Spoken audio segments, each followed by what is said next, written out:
¿Qué tal? Sean bienvenidos mis queridos amigos de Relatos de la Noche Largo. La noche ya cayó, y con ella se arrastran esas historias que la luz del sol jamás se atrevería a contar. Esta noche hemos preparado para ustedes una selección de relatos inquietantes, oscuros y realmente escalofriantes. Historias que probablemente se queden dando vueltas en su cabeza mucho después de que este video llegue a su final. Así que busquen un rincón tranquilo, apaguen todas las luces, pónganse sus audífonos si pueden y olvídense de cualquier distracción. Escuchen con los 5 sentidos puestos aquí, pero tengan presente que estas son solo historias de terror. Que estos sucesos hayan ocurrido en algún momento no significa que tengan que pasarles a ustedes. Después de todo, sería una verdadera locura pensar que el simple hecho de oír relatos en plena madrugada podría despertar algo que nunca debió existir. O quizás sí. Ahora respiren profundo. Apaguen la última lucecita que aún siga prendida y dejen que la oscuridad los guíe.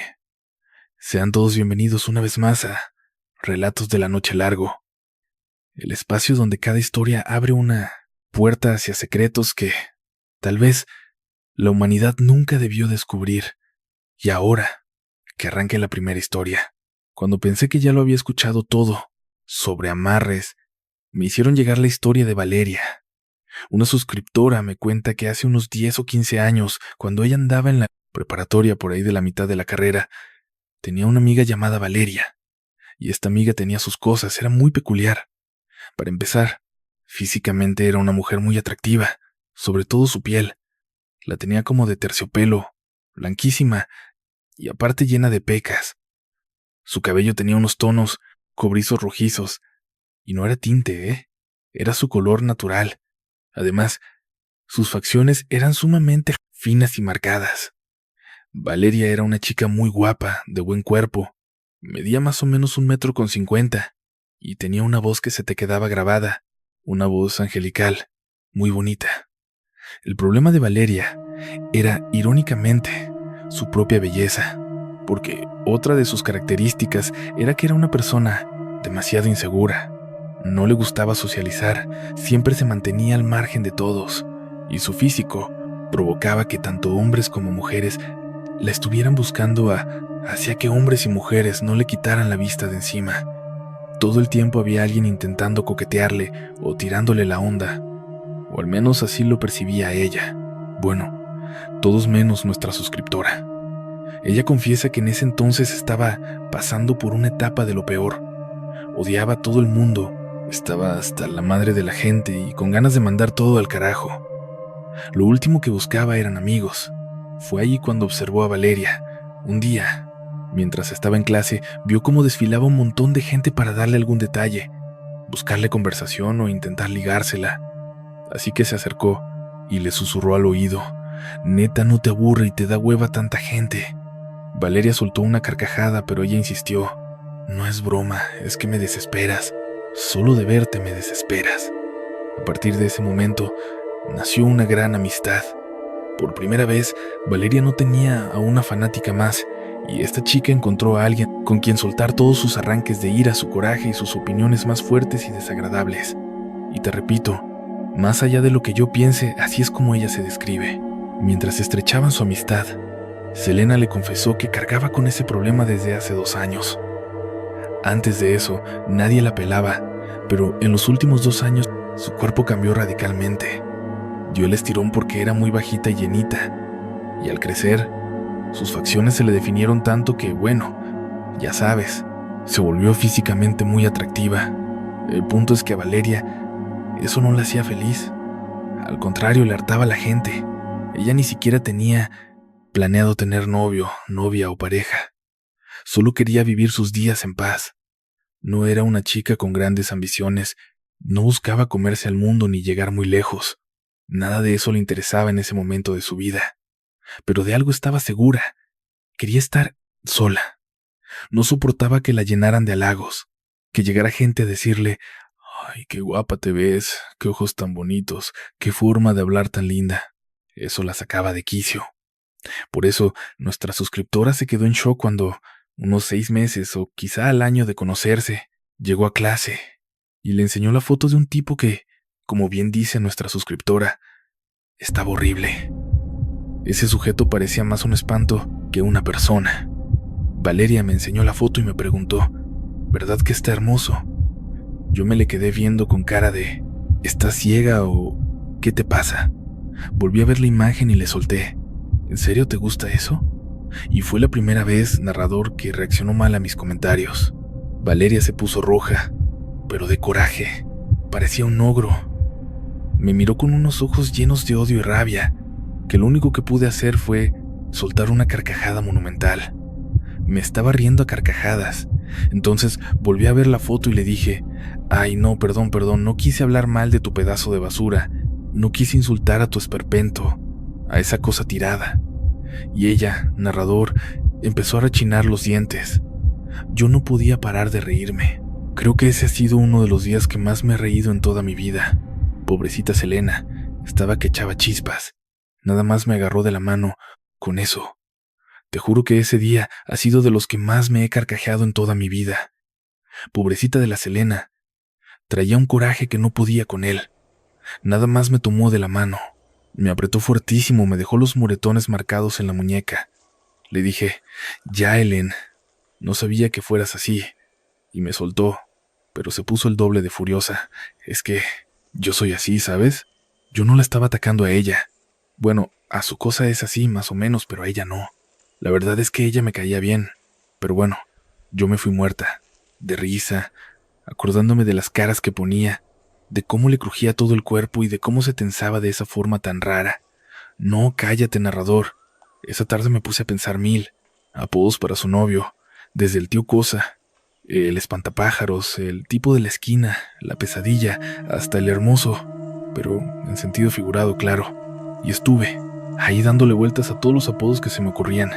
Me los decía a mí misma por dentro. Pensé, en una de estas le voy a decir la piña, porque tenía los pelos todos parados y la cara llena de puntitos. Dije, este tipo es la piña. Y solté un montón de apodos más. Bueno, el caso es que el día siguiente llego y Valeria ya no se sienta conmigo, me deja de hablar. Pasa otro día y lo mismo, y vuelve a pasar otro día y otra vez igual. Oye, te lo voy a decir, narrador, se me olvidan dejé de lado los apodos. Ya no iba con ganas de bromear. Un día me acerqué, le di un empujón y le solté. ¿Qué onda? ¿Ya no me piensas dirigir la palabra o qué? Se me quedó viendo y me respondió, muy seria, si no le pides una disculpa a mi novio, no lo haré. Me quedé helada y le dije, ¿ya tienes novio? Y ella soltó, sí, y pronto nos vamos a casar. Yo ya no entendía nada de lo que pasaba. Valeria siempre fue una mustia, una chava súper apagada que casi no hablaba con nadie, pero te juro que veía filas y filas de gente, desde alumnos y maestros hasta personas de dirección, todos formados esperando a que les hiciera caso. Y Selena solo les decía, sí, gracias, con esa vocecita que me cae súper mal, ¿sabes? Porque es de esas que se te quedan grabadas en la mente como una canción necia que no deja de sonar. He visto a mucha gente pasar por ahí y a todos les dice lo mismo. Tipos muy guapos, chicas hermosas, otros no tanto, gente con mucha personalidad y otros que parecen simples muebles. Quisiera decirte que Selena hacía algo distinto, pero no. Su única frase era, ah, gracias. Ni siquiera importaba lo que le dijeran. Muchas veces Valeria ni respondía, porque era una persona súper nerviosa. O bueno, así era en ese entonces. Déjame contarte lo que descubrí, porque jamás iba a rebajarme a pedirle disculpas a una fotografía. Así que le dije, bueno, cuando se te baje el coraje vienes y me buscas. Me seguí sentando en el mismo lugar, pero de repente me di cuenta de que empezó a faltar a clase. Iba un día sí y otro no. Y eso sí, hay que reconocerlo, mi querida mustia Valeria. La chava, más hermosa y a la vez más nerviosa que he conocido, nunca faltaba. Era de las aplicadas, de esas que siempre estaban hincadas en los libros. Parecía que su vida giraba solo en torno a estudiar. Que faltara se me hizo rarísimo. Yo tenía el número de su mamá, aunque no nos llevábamos nada bien. De hecho, hubo veces que la señora me buscaba directamente para decirme, ¿cuánto quieres para que te alejes de mi hija? Eres una pésima influencia. Me lo decía así a quemarropa y yo nomás me reía. Señora, usted no me llega al precio, y me daba la vuelta. Pero como me conocía, tenía su teléfono. Al final, ella sabía que aunque fuera una mala influencia, no era mala persona. O eso es lo que he llegado a creer con el tiempo. Le hablé a la mamá para ver si Selena estaba bien, porque ya llevaba varios días sin aparecer por la escuela. La señora rompió en llanto y me pidió, por favor, que fuera a verla, que necesitaba hablar conmigo. Fui una semana después, porque tampoco estoy para saltar cuando ella quiera. Yo también tenía mis cosas y, la verdad, me daba un miedo tremendo no saber con qué me iba a encontrar. Cuando llegué, me contaron una historia de locos. A Valeria la tenían internada en un psiquiátrico. Llevaba como 3 días ahí. Resulta que el tipo del que se enamoró era alguien que nadie conocía, nadie sabía de dónde salió, y de un día para otro ya estaba perdidamente obsesionada. Su mamá decía que eso no era amor, sino una obsesión provocada por brujería. Yo estaba escuchando cosas que jamás en mi vida había tratado. Solo las oía en películas y para mí eran pura fantasía. Pero al ver a la señora tan seria, me quedé boquiabierta y solté. Está bromeando, ¿verdad? ¿Cómo va a creer en esas cosas? Y ella me respondió, esas cosas son reales. Mi abuelo era chamán. La señora estaba fuera de sí, verdaderamente angustiada por su hija. Yo no entendía nada y le pregunté para qué me quería. Solo quería saber si yo conocía al tipo de la foto, si era alguien de la escuela o de dónde había salido. Le contesté, directo, señora, créame que estoy tan sorprendida como usted. Un día me enseñó una foto diciendo que era su novio y desde ahí le dejé de hablar, porque me dio mucha risa que se enamorara de alguien tan feo. La señora soltó una carcajada amarga, negó con la cabeza y me dijo, tú nunca vas a cambiar. Después de eso me agradeció. Me pidió que, si podía, fuera a visitar a Valeria, pero nunca fui. Pasaron unos 6 o 7 meses y se me olvidó por completo. Un día que andaba cerca de su casa, pensé, vamos a ver en qué terminó todo porque Valeria nunca regresó a la prepa. Se esfumó. Yo también me desentendí. Estaba en una etapa muy baja de mi vida donde nadie me interesaba. Pensándolo bien, no es que haya mejorado tanto desde entonces, pero es otro momento. Total, pasé por su casa y me animé a entrar. Toqué y me abrió. Valeria, pero estaba totalmente cambiada. Había subido muchísimo de peso y no paraba de hablar. Ya no quedaba rastro de la Valeria mustia que nunca, decía ni pío. Ya no era esa mosquita muerta. Ahora era una persona robusta que hablaba hasta por los codos. Entré a la casa, me harté rápido y dije, qué bueno que estás bien. ¿Está tu mamá? Con ella quería hablar, no contigo. Me trajo a su mamá y cuando apareció, le solté. Señora, ¿qué pasó siempre? Cuénteme todo el chisme, me quedé en lo del psiquiátrico y el abuelo. La señora empezó a contarme todo, pero a una velocidad impresionante. Te lo voy a resumir a una velocidad normal. Según lo que Valeria vivió y lo que su mamá confirma, la llevaron con el abuelo de la señora, el bisabuelo de Valeria. Apenas llegó, el señor dijo, te tienen amarrada, mija. El viejo puso unas hierbas en los pies de Valeria, y en ese instante, dice la señora que se le pusieron los ojos en blanco y empezó a entonar un canto rarísimo. El señor siguió con su rito y, de pronto, sacó otras hierbas, les prendió fuego y el humo empezó a entrar por la boca de Valeria, como si ella lo estuviera aspirando, con una fuerza descomunal. De repente, el lugar quedó limpio, como si nunca hubieran quemado nada. Ambos estaban impactados, pero el viejo dijo, tranquila, ahorita va a salir esto y después, ese muchacho va a venir a sus pies. Cuando salió del trance, estaba más calmada, aunque muy nerviosa, unas 2 semanas después. Luego, una tarde cualquiera, como entre las 4 y las 5, alguien empezó a tocar la puerta de la casa con insistencia. Cuando abrieron, ahí estaba ese sujeto, el espantapájaros ese que parecía un muerto viviente. Ese tipo del que nadie sabía de dónde había salido. El mismo de la foto estaba fuera de la casa de Valeria cargando una bolsa de basura negra, bien grande. Se la dejó ahí mismo en la entrada y le soltó, ya las voy a dejar en paz, pero dígale por favor a ese señor que también ya me deje en paz a mí. Ya las voy a dejar tranquilas. y simplemente se largó. Cuando la señora escuchó lo que dijo, se desesperó y empezó a gritarle a Valeria preguntándole quién era ese hombre, pero no fue nada rápido. El caso es que abren la bolsa, meten las manos, sacan lo que había dentro y se dieron cuenta de que eran puros fetiches, trabajos de brujería.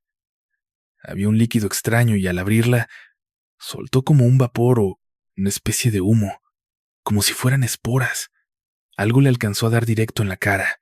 No la dejó manchada, pero lo respiró, y a partir de ese momento, la muchachita empezó con una desesperación incontrolable. Hable, beso. Lo que había en esa bolsa eran puras fotos de Valeria, y traían mensajes escritos como: hoy no te vas a sacar mi imagen de la cabeza, vas a estar pensando en mí todo el día, y vas a desear estar a mi lado el resto de tu vida. Lo peor de todo es que eran fotos tipo infraganti, como si le hubieran estado siguiendo los pasos. Eran exactamente como esas fotos que toma un paparazzi. Parecía que ese tipo la había estado vigilando durante meses. Había fotos de ella caminando en el parque, fotos cuando estaba en la prepa, pero viéndolas bien, era clarísimo que las tomaban desde el otro lado de la calle, a escondidas. Era obvio que alguien la había estado acechando, y resulta que usó esas fotos para hacerle algún tipo de brujería o amarre, y por eso ella terminó cayendo perdidamente enamorada, sin tener el control de nada. Después, parece que la manera en la que este tipo se vengó de que los hubieran separado fue arruinando a Valeria, haciendo que ella cambiara por completo. Y esto que te voy a contar son palabras textuales de nuestra suscriptora. Ese encanto que ella tenía, esa voz tan angelical, todo se esfumó. Se volvió una persona insoportable, incluso peor que yo. Dicen que la amnesia es un mecanismo de defensa, una forma en la que nuestra mente nos protege de algo que no podemos procesar, ni mental ni emocionalmente. Es algo tan traumático, una vivencia tan espantosa, que nuestra mente, para no colapsar, simplemente decide borrarla. Lamentablemente, Natalia tiene una historia así, y tiene todo que ver con lo paranormal. Natalia me confiesa: narrador, hay una historia en mi familia que, cada vez que la escuchan, no puedo creer que se refieran a mí, porque en mi mente ese recuerdo no existe. Incluso se la cuentan a mis sobrinos para advertirles sobre los peligros de jugar con lo paranormal. Y yo, aunque lo he escuchado 1000 veces, he intentado hacer memoria, pero nada. Mi mente tiene ese hueco borrado por completo. Probablemente mi cerebro me está protegiendo, porque lo que me dicen que viví es algo que a cualquiera le haría perder la razón. Mis papás, que ya son personas mayores, cuentan esto desde siempre. Dicen que cuando yo era pequeña, apenas una niña, se dieron cuenta de que tenía un don especial. Tenía la capacidad de entrar en contacto con personas que ya habían pasado al otro lado, gente que ya había fallecido. Todo empezó cuando tenía unos 4 o 5 años. Me llevaron a un velorio y claro, yo no tenía ni idea de lo que estaba pasando ni qué significaba aquello. Estaba sentada en una sillita y a mi lado había otra silla vacía. Mi mamá me cuenta que me dejó un momento sola, solo por un minuto. Ella estaba justo enfrente y me tenía tomada de la mano. De repente, empezó a escucharme hablar, como si estuviera platicando con alguien. En cuanto tuvo un segundo, me puso atención. Me vio ahí, muy tranquila, charlando con un amigo imaginario que estaba sentado a mi derecha. Mi mamá estaba convencida de que era un amigo imaginario porque ella no veía a nadie. La silla estaba completamente vacía, pero yo no paraba de hablar y hablar. El verdadero problema era lo que yo decía, porque estaba respondiendo preguntas. Yo decía cosas como: sí, vine con mis papás. No, no sé. Dicen que alguien se murió. No, yo no la conozco. Sí, sí, está ahí adelante. Ajá. Es igualita a usted, igual a la de la foto. Cuando escuchó eso, mi mamá dice que sintió cómo se le erizaba la piel. Me agarró fuerte y me dijo: ¿con quién? ¿Con quién estás hablando?, le pregunté. Con la señora que está ahí adelante. Como que se salió y hace ratito estaba aquí platicando conmigo, pero ya se fue. Mi mamá, extrañada, sacó una fotografía que tenía guardada. Era una prima de ella que había fallecido muy joven. Se la mostró a la niña, donde aparecían varios familiares, y le preguntó: a ver, ¿con quién estabas platicando ahorita? La pequeña señaló directamente a su prima y mi mamá solo pudo decir: esto está muy raro. Intentaron sacar otros temas para evadir la situación y que no pasara a mayores. Sin embargo, con el paso del tiempo se dieron cuenta de algo. cada vez que íbamos a los hospitales, porque en aquel entonces yo sufría de problemas en el sistema respiratorio, aunque afortunadamente hoy estoy muy bien. Apenas me dejaban sola un momento y comenzaba a hablar, siempre fijando la vista a la altura de la camilla o un poco más abajo. Yo les decía, es que hay unos niños aquí que están jugando, ¿no los ven? Y nadie veía absolutamente nada, narrador. Pero, ¿sabes qué? Todo cambió hasta que una enfermera le dijo a mi mamá, señora, no se preocupe tanto porque su hija vea cosas. En este cuarto, varias personas nos han contado lo mismo, que se aparecen niños. Cuando esas cosas ocurrían, mi mamá decía que sentía unos escalofríos tremendos. Iba corriendo a contarle a mi papá, pero él solo le decía, no hombre, tú déjala, son cosas de niños. Mi papá no creía en nada de eso, absolutamente nada. Siempre le daba largas a mi mamá, insistiendo en que solo eran juegos de niños. Hasta que un día le tocó ver algo que lo dejó helado. Estaba yo en el comedor con la televisión prendida, y él cuenta que me vio bailando, como si estuviera imitando a alguien. Cuando empecé a brincar de un lado a otro, él se acercó y me preguntó, ¿qué? ¿Estás haciendo? Yo le contesté, es que ese señor me dijo que bailo muy bonito, que siga bailando. Mi papá volteó hacia el sillón y dice que sintió un terror enorme, porque el asiento estaba hundido, como si alguien estuviera sentado allí. Ese sillón no estaba dañado, no tenía por qué estar sumido. Aún así, me preguntó, ¿dónde está el señor? ¿En qué parte está? Señalé hacia el lugar hundido y él me dijo, dile por favor, que ya se vaya. Entonces volteé, según me cuenta mi papá, miré hacia el hueco en el sillón y dije, señor, dice mi papá que se vaya por favor de la casa. Mi papá vio clarito cómo el cojín del sillón comenzó a recuperarse, a levantarse solo, y desde ahí supo, no, esta niña sí está viendo algo. Está teniendo contacto con algo real, ella sí ve cosas. Él, para poder entender mejor y... Es como si estuviera haciendo el papel de Sherlock Holmes. Es que mi papá era un hombre súper curioso, un preguntón de primera, igualito a ti, narrador. Pero la verdad es que de pronto se aventaba cada locura. Un día me compró un bloque de hojas blancas, varios lápices de colores y uno especial, de esos que son solo para bocetar. Me dijo que cada vez que hablara con alguien, debía dibujarlo y anotar su nombre al lado. Mi papá quería sacar datos, quería comprobar si esa gente realmente había existido o no.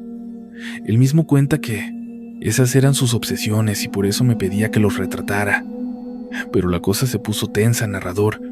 Empezó a darle miedo cuando comencé a dibujar a su propio padre y a la mamá de mi mamá que ya habían fallecido hace tiempo. Lo peor era que les ponía sus nombres de pila, esos que nadie usaba por puro respeto. Por ejemplo, digamos que mi abuela se llamaba Susana, pero ella decía, no, a mí que me digan Su, así me llamaban de joven. Entonces yo ponía el nombre real y mi papá se quedaba helado.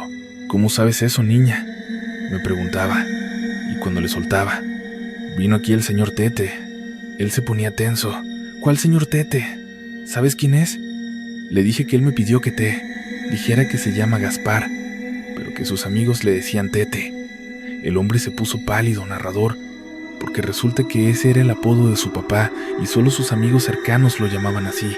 Si alguien de la familia se atrevía a decirle Tete, se ponía furioso. Nadie, en más de 15 años desde que había muerto, había mencionado ese nombre por respeto al señor. Así que yo supiera eso no tenía ni pies ni cabeza. Lo que pasa es que en esas investigaciones, mi papá se pone bien intenso. Me llevaba a hospitales, iglesias, panteones, siempre con la misma cantaleta. A ver si te topas con alguien, dibújame cómo es y qué te dice. Y me bombardeaba con preguntas hasta que en casa empecé a hacer algo muy raro. Mi papá cuenta que yo dibujaba a un hombre muy alto con un traje gris. Yo no tenía color gris, solo tenía negro, blanco, café, naranja, azul, rojo y verde. Esos eran todos, pero, narrador, él jura que el traje era gris, o al menos eso, suponemos, porque yo pintaba de negro y luego pasaba el blanco encima, como que se mezclaba y quedaba un tono grisáceo. Yo le decía, es el hombre del traje gris, el hombre del traje gris, y mi papá me preguntaba si él era bueno, pero yo solo decía que él venía, que no era bueno. Empezó a pasar, narrador, que mi papá trataba de distraerme. Quería que enfocara mi atención en otras cosas para que eso dejara de ser importante, hasta que de repente se convirtió en algo preocupante, porque yo no paraba de dibujar al hombre del traje gris por toda la casa. Mi papá dice que ya no podía dejar de hacerlo, que cuando empezaba, yo entraba en un trance rarísimo. En un par de ocasiones me encontró dibujando y yo estaba hablando con una voz que no era la mía, una voz de adulto, en un idioma que ni siquiera era español. Cuando escuchó eso, se asustó y dijo, ¿qué hice? Empezó a buscar ayuda. Llamó a conocidos, pastores, y de repente la casa parecía un desfile de gente haciendo bendiciones por todos lados. Uno de los padres le dijo, a la niña tenemos que hacerle una oración para que ya no vea nada de esto. Trajeron a un grupo, rezaron y dicen que, en cuanto empezaron, la casa se sintió pesadísima, una vibra muy rara, y además un olor a podrido, a rancio, empezó a salir de todas partes. Al terminar la oración, todo regresó a la normalidad. Nunca volví a ver nada, pero la verdad ni siquiera recuerdo que eso hubiera pasado. Yo creo que mi mente lo bloqueó para protegerme. Te quiero contar un milagro que le pasó a un oficial de tránsito hace algunos años, en Estados Unidos. Para entender esto, hay que hablar de Brittany. Ella es parte de nuestra familia nocturna y me cuenta que al cumplir 19 años, se mudó de estado y se fue a vivir sola con su hija, que en ese entonces era una bebé de brazos. Estamos hablando de una niña de menos de un año. Ella tenía que luchar día tras día para conseguir el dinero y mantener a su pequeña y a ella misma. ¿Por qué se mudó? ¿Por qué estaba sola y dejó a su familia? Es un tema complicado, narrador. Estábamos viviendo momentos muy difíciles y sentí que era la mejor decisión. Un día estaba pasando por una crisis terrible. Me sentía tan sola y triste con mi hija que esa noche me puse a llorar desconsoladamente. Recuerdo que, en medio de esa soledad devastadora, miré hacia el techo de mi casa. Me imaginé que había alguien allá afuera, en el espacio, observándome, y le grité con todo mi dolor, Dios, si estás ahí, ¿por qué me abandonaste? Mi familia era mixta en cuanto a religiones. Mi mamá era muy católica, mis tías evangélicas, mi papá era alguien que estuvo un tiempo con los católicos, otro con los cristianos y otro más sin practicar nada. No tenía una buena relación con ellos. Bueno, ahora es mejor que antes. En ese entonces era malísima y yo no tenía ninguna religión arraigada, pero en ese momento le reclamé a Dios y le dije, ¿por qué me dejas sola? ¿Por qué sola con mi hija? Esto es muy difícil, necesito que estés aquí, siento que me abandonaste. Narrador, durante los días siguientes no sé qué pasó, pero algo cambió dentro de mí. Continuamente me venía a la mente ese momento en que le reclamé a Dios, y no sé por qué. No logro entenderlo, pero me sentía profundamente arrepentida mientras manejaba mi camioneta al trabajo, o a la guardería por mi hija, o a hacer las compras. En cada trayecto, no sé por qué, pero iba pidiendo perdón una y otra vez. Cada vez que esa escena llegaba a mi memoria, le pedía perdón a Dios. No digo que lo que hice estuviera bien o mal, no juzgo eso, solo te cuento lo que viví. Yo estaba pasando por eso. Y en uno de esos días, iba por la carretera. El día anterior había llovido y bajó tanto la temperatura que el asfalto estaba cubierto por una capa de hielo. De pronto, un auto me cierra el paso. Reacciono mal, muevo el volante bruscamente y mi camioneta empieza a patinar, a dar vueltas y giros sin control. En algún momento choqué con algo, no sé si fue otro vehículo o qué, pero la camioneta se volcó y empezó a azotarse contra la carretera, golpeando la puerta del piloto, el techo, la del copiloto, las llantas, girando y girando. Yo solo le doy gracias a Dios. Narrador, en ese instante no perdí el conocimiento, a pesar de todo el zarandeo, y en un momento, todavía un poco mareada por el movimiento tan violento, me di cuenta de que entraba muchísima luz por una ventana. Tardé unos segundos en procesar lo que veía, porque mi vista estaba clavada en el asiento del conductor, que prácticamente estaba pegado al pavimento. Tenía el cuello torcido hacia arriba, mirando directamente a la ventana del copiloto. Ahí supe que era mi única salida, porque la camioneta estaba destrozada y volcada sobre mi propia puerta. De forma instintiva, casi automática, me solté el cinturón de seguridad. ¿Cómo lo hice? Ni idea, narrador. Lo siguiente que recuerdo es ver una mano extraña metiéndose en la camioneta. Sin pensarlo, levanté las mías y me aferré a la suya con todas mis fuerzas. El sujeto comenzó a tirar de mí y, apoyándome con mis piernas, logré levantarme. Cuando por fin salí y quedé sentada sobre la puerta del copiloto, no paraba de repetir: «Gracias, gracias», mientras miraba a todos lados. Vi a un hombre con un sombrero vaquero corriendo hacia mí y volví a gritarle: «Gracias, gracias». Pero él, confundido, empezó a hablarme en inglés. Luego me dijo: «¿Por qué me da las gracias, señora? Déjeme llamar a una ambulancia ahorita mismo. Esto estuvo muy fuerte». Yo solo insistía: «Gracias por haberme sacado». Él me miró fijo y me contestó: No, yo no la saqué. Usted salió sola de la camioneta. Yo estaba confundida». «¿Cómo? Entonces, ¿quién me ayudó?» «Un hombre me sacó». Entonces me confesó: «Señora, yo vi todo el accidente. Tuve que detenerme atrás porque no sabía si la camioneta iba a explotar. Por cómo giró, pensé que nadie sobreviviría. En cuanto la vi saliendo, no lo pensé dos veces y corrí para acá». Narrador, en ese momento me cayó el 20. Ahí no había nadie más que el tipo del sombrero, yo y los carros que pasaban a lo lejos. Me entró un escalofrío terrible y tras unos instantes el cuerpo me empezó a doler con todo. Cuando llegó la patrulla para tomar el reporte y revisarme, el oficial subió a la camioneta, bajó y se me quedó viendo con una expresión de impacto. Me dijo: «¿Sabe que esto es un milagro?». Le respondí: «Sí, oficial, estoy bien». Pero él insistió: No me entiende, es un milagro. ¿Ya vio cómo quedó su camioneta por dentro?». Me preguntaron cómo pude salir si todo estaba bloqueado, y yo solo podía decir que alguien me había sacado. Ya sentada en la ambulancia, el oficial me preguntó: «Traía algo pesado en la parte trasera». Me acordé de unos tubos de albañilería que tenía que reemplazar. Los dejé ahí porque no era urgente moverlos hasta la semana siguiente. El oficial me dijo, asombrado: «Es increíble que no los haya escuchado. Los tubos atravesaron todo, perforaron el asiento del copiloto y el parabrisas, excepto el lugar donde usted estaba sentada. No tengo la menor idea de cómo no la mataron, ni cómo logró salir con la puerta bloqueada», me dijo. Desde ese día me quedó claro: sí existen los ángeles y uno me sacó viva de ese infierno. Nunca te busques enemigos, porque por más insignificantes que parezcan, si crees que un cerillo no puede incendiar un bosque entero, estás muy equivocado. El señor Alejandro jamás debió meterse con alguien, no con un cerillo sino con una antorcha. Resulta que Alejandro tiene una historia bastante larga y lamentablemente nada agradable. Empezó bien su vida. Sus padres, aunque no eran los más cariñosos, se preocuparon por su educación y le pagaron una ingeniería. Al graduarse, se sentía superior a los demás.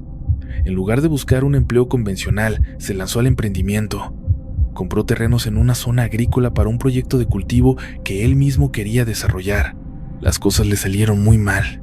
Perdió un par de cosechas y todos los ahorros que sus padres le habían dado como regalo de graduación. Tras ese fracaso, dejó el proyecto y entró a trabajar en la industria. Pero su arrogancia y prepotencia empezaron a marchitar su carácter. La frustración se convirtió en amargura. Fue entonces cuando conoció a Sofía, una mujer encantadora, amable y con una luz propia que lograba tocar el corazón de todos. No era solo una cuestión de atractivo físico, era de esas personas memorables que dejan una huella positiva. Alejandro y Sofía tenían una relación extraña. Cuando estaban juntos, él se suavizaba, pero fuera de eso, se volvía cada vez más amargado. Tras trabajar un tiempo y ahorrar dinero, ya con 2 hijos, volvió a invertir en el mismo proyecto agrícola que había fallado años atrás. El resultado fue idéntico. A los 8 meses, tuvo que malbaratar las tierras. Parecía que Alejandro estaba destinado al fracaso. Ahí. Y la neta es que sí, está muy raro. Cuando la camioneta empezó a dar vueltas y terminó volcándose, el oficial se me acercó y me dijo: «¿Cómo está la cosa? Qué raro que no los haya escuchado», me dijo muy sacado de onda. «Están atravesando prácticamente todas las partes del vehículo, menos justo donde estabas tú sentada. Los tubos atravesaron todo el asiento del copiloto, destrozaron el parabrisas y, la verdad, no tengo ni la menor idea de cómo no terminaste muerta con uno de esos atravesándote. Y es más, ¿cómo lograste salir? La puerta estaba completamente bloqueada por los fierros, narrador, no sé ni cómo le hice, pero desde ese día me quedó algo bien claro. Sí existen los ángeles, y uno de ellos me sacó viva de ese infierno. Nunca te busques enemigos, porque, por más insignificantes que creas que son, si piensas que un cerillo no tiene la fuerza para incendiar un bosque entero, estás muy equivocado. El señor Alejandro jamás debió haberse metido, no con un cerillo, sino con una verdadera antorcha. Resulta que este tipo tiene toda una historia detrás, y la neta, no es precisamente una historia de éxito, aunque Alejandro empezó bien su vida. Tuvo unos padres que siempre estuvieron al pendiente de su educación. Quizás no eran los más cariñosos del mundo, pero nunca le faltó nada. Hasta le pagaron la carrera. El tipo se recibió de ingeniero y saliendo de la universidad, él sentía que estaba muy por encima del promedio. Así que, en lugar de buscar un trabajo normal como cualquier hijo de vecino, decidió meterse de lleno al mundo del emprendimiento. Se lanzó a una zona agrícola. Compró un par de terrenos para empezar con un cultivo que él traía en mente, pero las cosas le salieron mal. Pésimo, la verdad. El señor, al que llamaremos Epigmenio, perdió una cosecha tras otra y se le fueron todos sus ahorros. Ahorros que, para ser sinceros, ni siquiera eran ahorros suyos, era el dinero que sus papás le dieron de regalo por haberse graduado. Cuando Epigmenio pierde todo eso, abandona el proyecto y se mete a trabajar en la industria. Pero su carácter, esa forma de ser que ya traía con aires de grandeza, prepotencia y una urgencia enfermiza por sentirse superior a los demás, empezó a llenarse de amargura, porque el tipo no aguantó la frustración y empezó a desquitarse con todo el mundo. ¿Y qué pasó entonces? Epigmenio se volvió un amargado de primera, pero en algún punto de esta transformación, de pasar de un Alejandro engreído a un Alejandro gruñón, conoció a Sofía. Ella era una mujer increíble, súper amable, que vio algo en él porque terminaron enamorándose perdidamente. Y aunque el tipo era un insoportable, un arrogante con un carácter de los 1000 demonios, su esposa era todo lo contrario, un verdadero ángel, una mujer maravillosa, de esas personas que saben cómo llegarle directo al corazón a la gente. Era de esas personas que todos quieren, sin importar quiénes sean. A diferencia de la historia que te contaba hace un momento, aquí no importa el físico. Son personas que se ganan el cariño de la gente, son inolvidables, son personas que dejan huella y mucha luz en la vida de los demás. Así era Sofía. Mariana y Alejandro tenían una dinámica muy extraña. Cuando estaba Alejandro con ella, aunque fuera gruñón, bajaba un poquito la guardia y se suavizaba, pero en cuanto estaba solo, parecía que se amargaba cada vez más. Después de estar en la industria, ahorró una buena lana. Ya tenía 2 hijos para ese entonces. Primero vivieron juntos, luego se casaron y, bueno, la vida siguió su curso. Pero en lugar de asegurar el patrimonio familiar, volvió a invertir en el mismo negocio fallido de años atrás. Y el resultado fue el mismo de siempre. 8 meses después, todo estaba en la ruina. Tuvo que malbaratar las tierras que con tanto esfuerzo había comprado. Pareciera que Alejandro, de alguna manera, estaba condenado a... Fue el mismo cuento.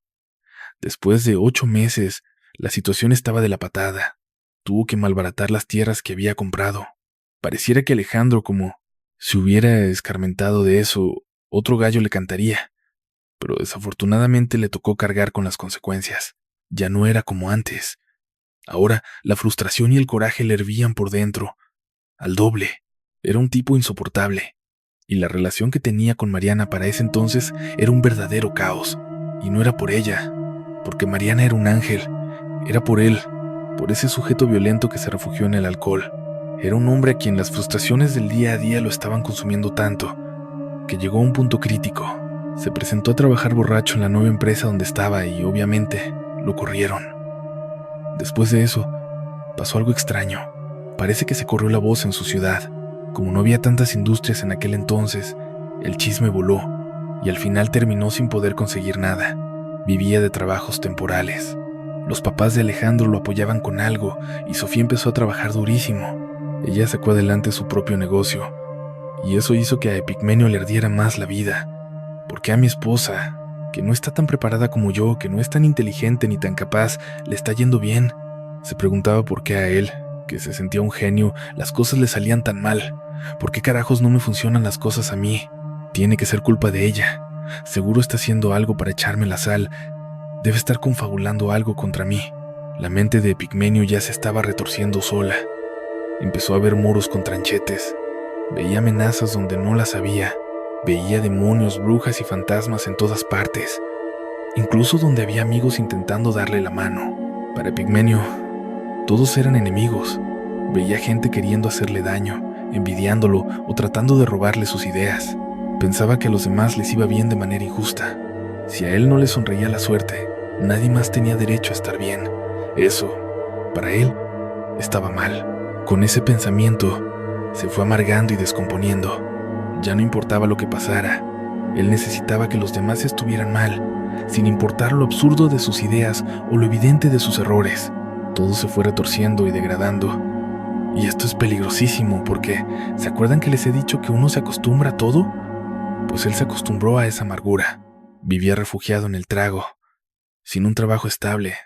Pero eso sí, con una propiedad pequeña, Epigmenio se construyó su propio infierno en la tierra. Pero, ¿saben algo? No hay amor que dure 100 años, ni Mariana que lo aguante.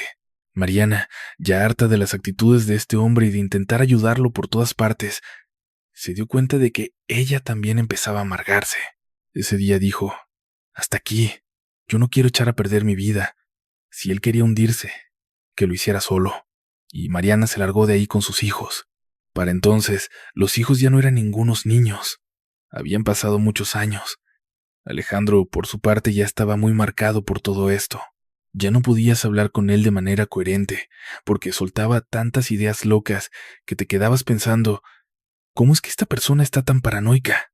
Te hablaba pestes de todo el mundo, incluso de personas que acababa de ver y que, precisamente, le acababan de regalar dinero o comida. Lo trataban con una cortesía tremenda y él decía, puras fachadas. Si supieras cómo se gana la vida esa persona, es un ser terrible. Y allí estaba él, recibiendo sonriente una despensa regalada mientras, por dentro, escupía veneno contra quien se la daba. En fin, cosas de las que ya ni cuenta se daba. Tenía un velo en los ojos, uno muy grueso que le distorsionaba toda la realidad. Les cuento todo esto porque necesitan ponerse en sus zapatos para entender lo que vino después. Epigmenio veía un enemigo en cada esquina. Había perdido por completo los modales y la educación que alguna vez tuvo en su hogar. Para nada. Ahora sus formas eran puramente agresivas. Siempre que tenía la oportunidad de atacar a alguien y soltar todo ese veneno que traía adentro, lo hacía. Y ni siquiera se justificaba diciendo que era una persona honesta o claridosa, como hacen muchos. No le importaba ni eso. Él iba directo al grano. Le gustaba herir, molestar y hacer sentir mal a los demás. Cuando sus hijos dejaron de ser adolescentes y se volvieron adultos, Epigmenio era prácticamente un monstruo. Ellos también crecieron con la realidad distorsionada.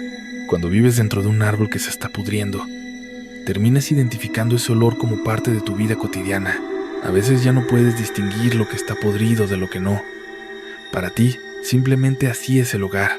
Y les digo esto porque sus hijos son quienes protagonizan esta parte. Para ellos, su papá solo era un poco enojón. Aunque habían escuchado historias de los vecinos y de su propia madre, ella ya ni podía verlo. Decía que fueron los peores momentos de su vida. No quiero saber nada de él, decía su madre. Los hijos respondían, mamá, estás exagerando. No veían al monstruo en el que se había convertido. Y no lo digo para juzgar, se los digo por lo que está por suceder. Los hijos ya habían hecho sus vidas, tenían 21 y 25 años. El mayor era una persona sin formación religiosa y estaba muy a gusto así. Por eso conoció gente de muchas creencias. Su novia tenía 36 años y llevaba casi 15 practicando brujería. Tenía fama de ser una bruja muy poderosa. Cuando empezaron a salir, el chico, queriendo no repetir lo que vivió en casa, se puso las pilas. Estudió y empezó a escalar en empresas. Nunca se sintió superior a nadie, al contrario, aprendió de los errores de su padre y eso le permitió avanzar por su cuenta.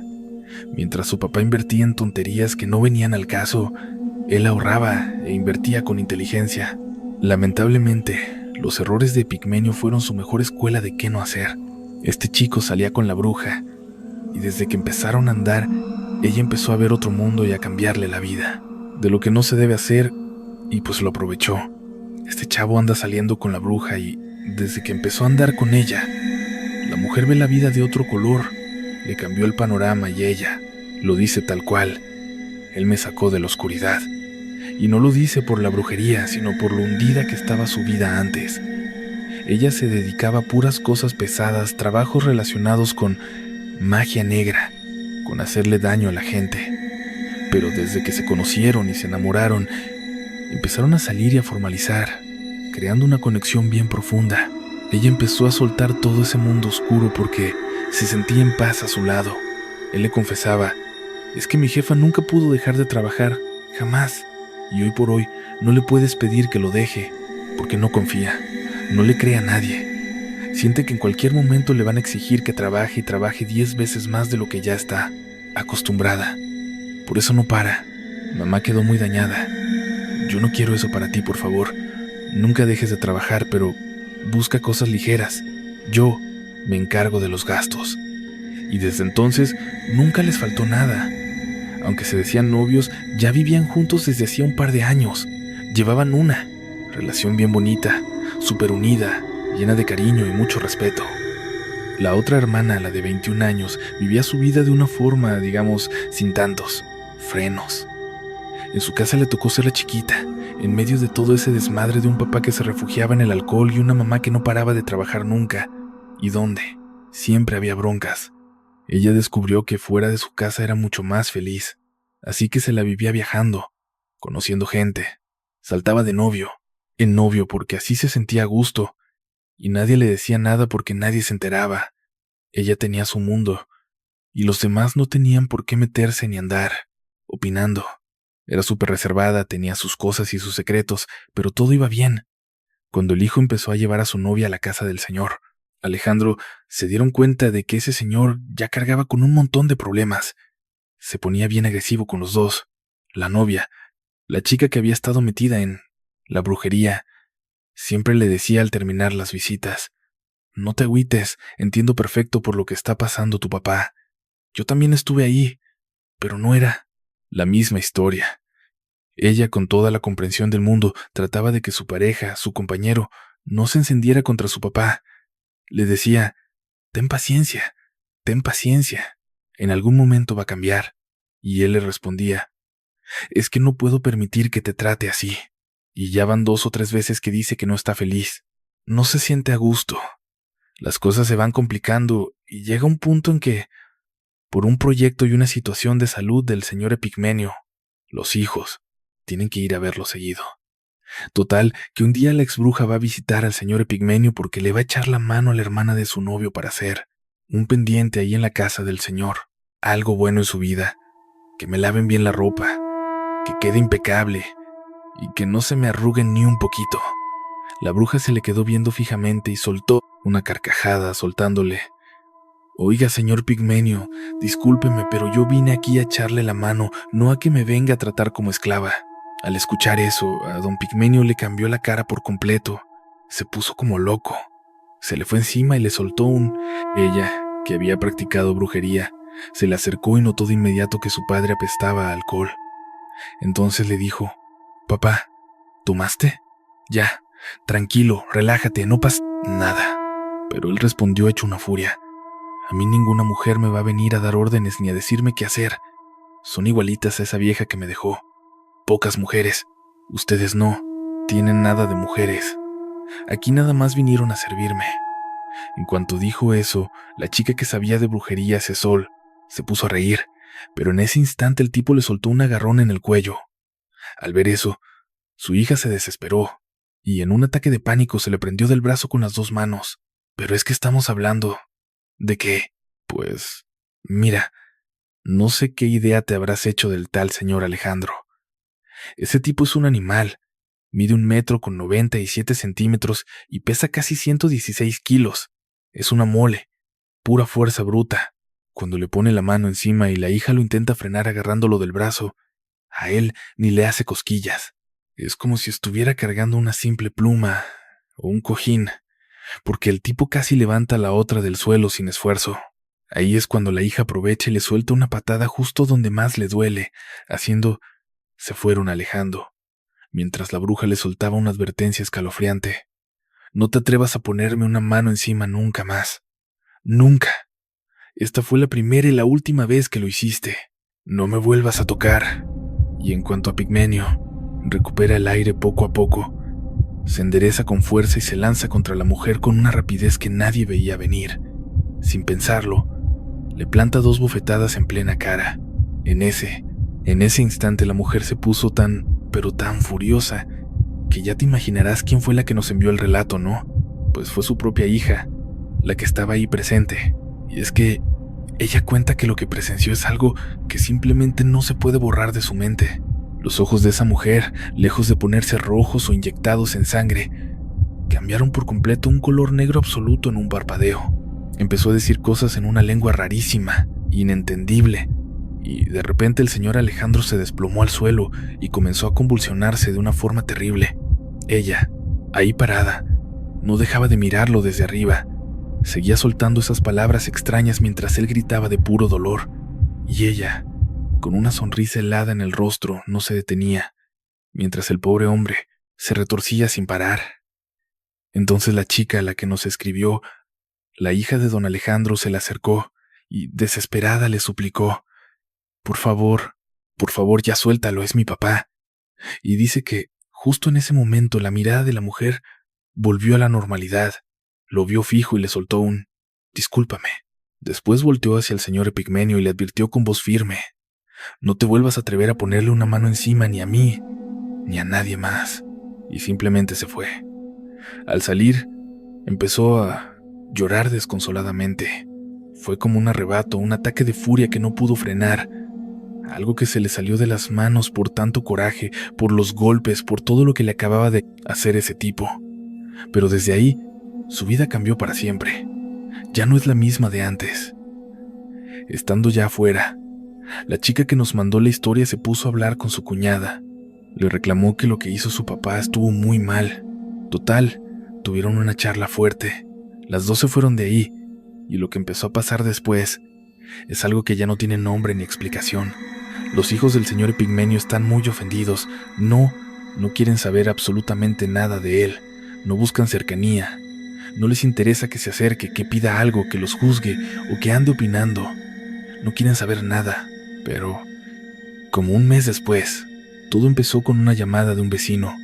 Nos dijo: por favor, vengan a ver a su papá, está muy mal.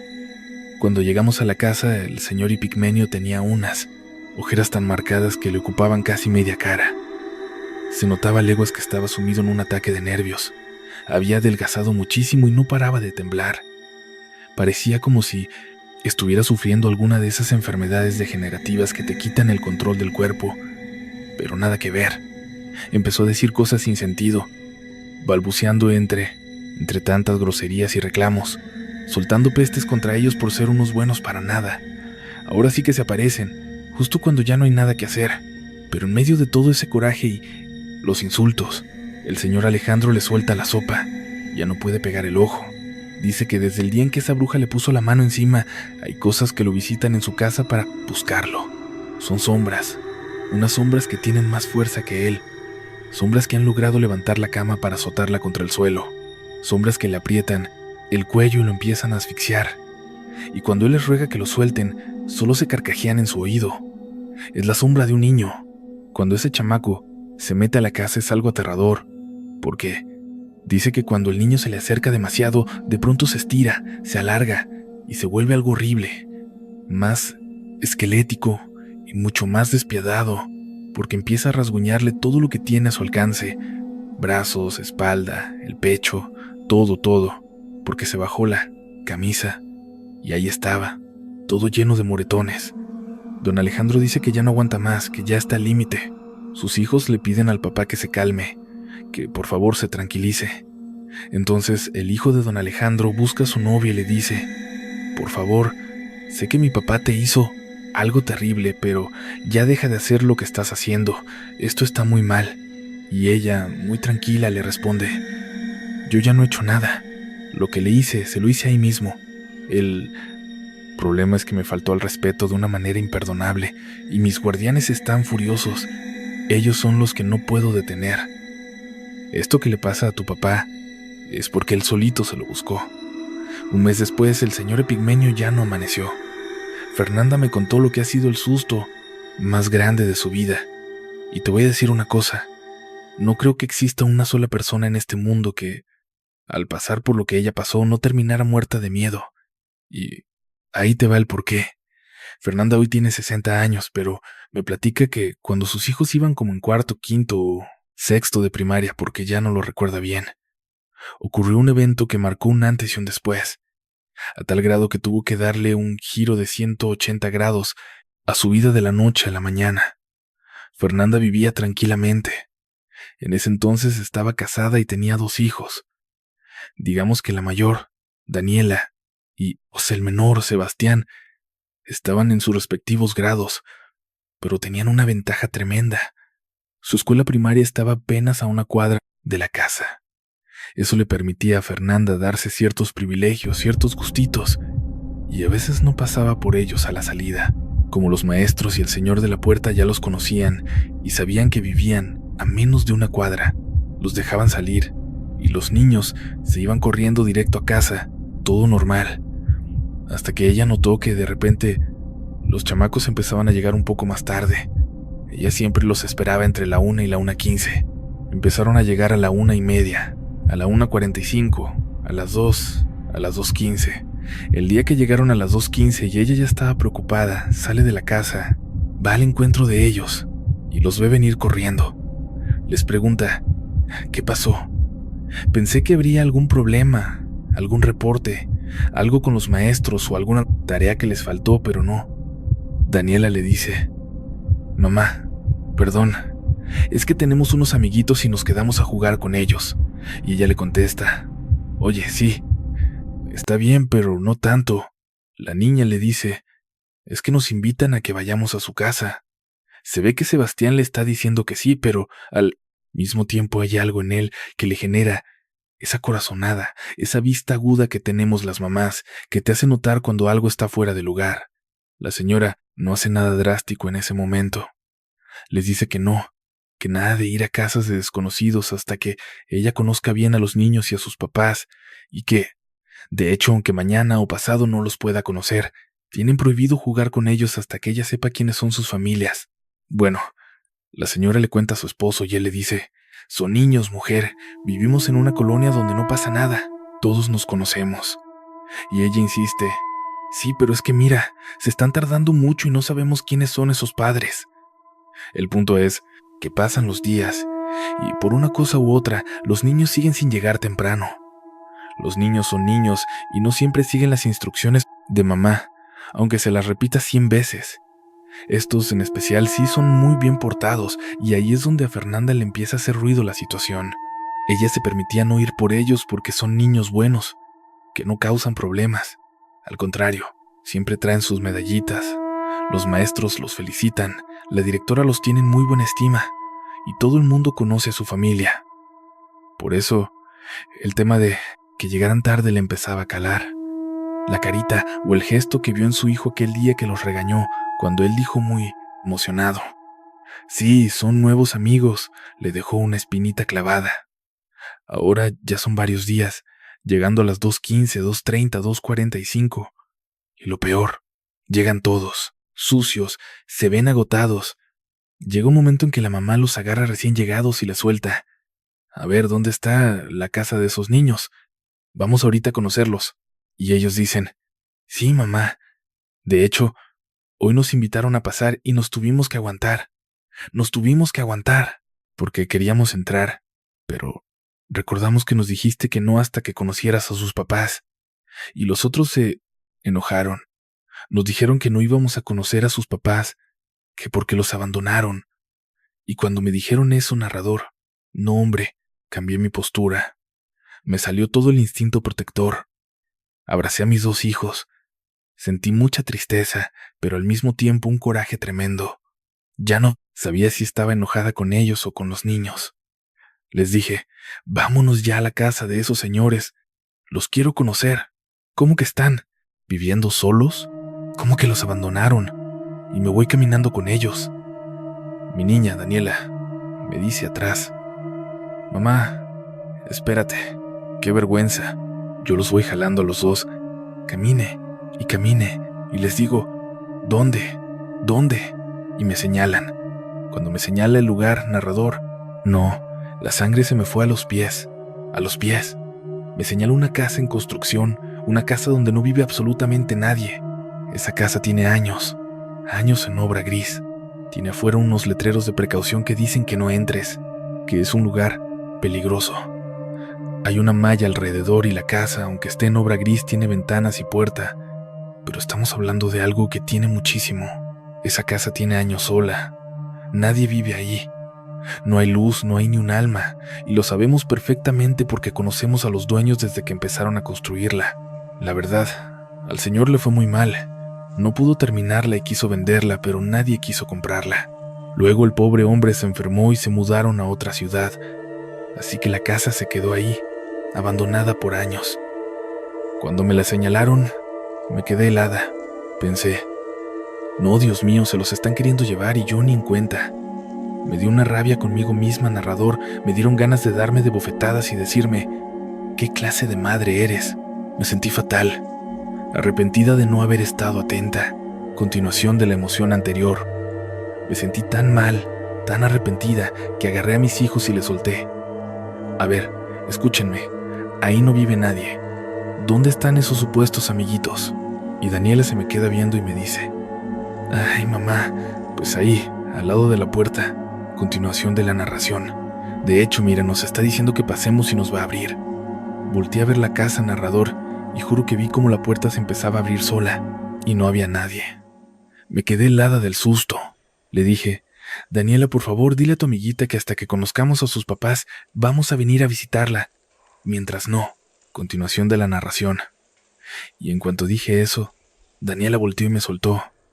Se enojó mucho, pero ya me dijo que sí, que va a traer a sus papás. Volteé hacia la puerta para ver qué pasaba, y entonces escuché unos pasos, como de alguien bajando por las escaleras desde el segundo piso de esa casa vacía.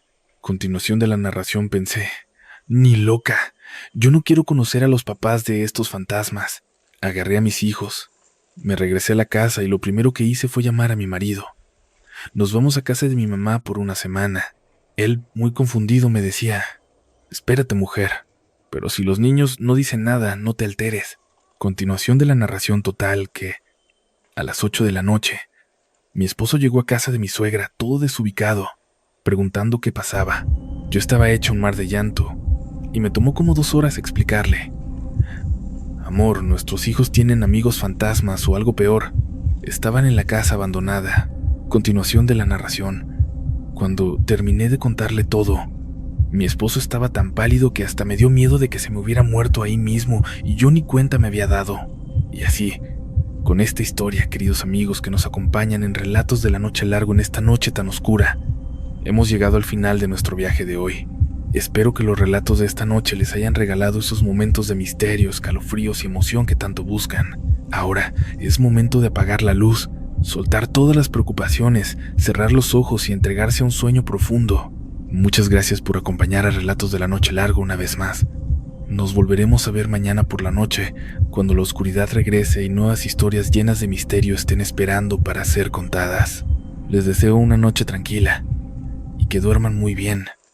Pero si en medio del silencio de la madrugada escuchan unos suaves golpes en la puerta, no se preocupen, quizá solo sea el viento. Hasta la próxima y muy buenas noches. Entre un mar de llanto, me tomó como 2 horas lograr explicarte. Mi amor, los hijos de nuestros amigos tienen encima unos fantasmas o algo todavía peor. Se metieron en esa casa abandonada y, cuando por fin terminé de soltar todo, mi esposo estaba tan pálido que me dio miedo. Pensé que se me había muerto ahí mismo y ni cuenta me había dado. Y así, con esta historia, queridos amigos que nos acompañan aquí en Relatos de la Noche Largo en esta noche tan oscura, llegamos al final de nuestro viaje por hoy. Espero que los relatos de esta noche les hayan brindado esos momentos de misterio, escalofríos y mucha emoción. Ahora, llegó el momento de apagar la luz, de soltar las preocupaciones, cerrar los ojos y dejarse llevar a un sueño profundo y reparador. Muchas gracias por estar en Relatos de la Noche Largo una vez más. Nos volveremos a encontrar mañana por la noche, justo cuando la oscuridad regrese y nuevas historias cargadas de misterio estén listas para ser contadas. Les deseo una noche muy tranquila y que descansen de verdad. Pero, si en medio del silencio de la madrugada escuchan unos golpes suaves en la puerta, No se preocupen, a lo mejor nada más es el viento. Hasta la próxima y que tengan muy buenas noches.